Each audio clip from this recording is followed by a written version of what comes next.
The hamstring walkout is a movement that honestly I used to use in the early days just as not even a throwaway movement, but just something to kind of get the hamstring moving. And then what I realized was that this is actually insanely productive and very similar in terms of the range that you would get in terms of a Nordic curl using my hamstrings to pull myself up. So this long range position, this tension on the hamstrings is remarkably similar to what you experience out here at end range. So there's a number of ways we can put this together.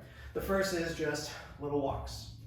When you first get started, a lot of times people get to hear, they're like, oh man, my hamstrings are cramping, okay? That is proof positive that you absolutely need to do this because you basically don't have the ability to tolerate tension in your hamstrings. As you get better, you walk out a little further, you get to straight legs, but truly, I don't really want you to be at straight legs because now I can just kind of hang out on my shoulders and the connective tissue. I'm not really using my hamstrings. So I like to maintain just the tiniest bend in my knees, and that actually dials up my hamstrings more than if I go totally locked out, okay? From there, it's all about what the prescription is for how you're going to apply this to your program. So it might be that you're doing holds. I'm holding 10 seconds, let's say. I'm switching 10 seconds.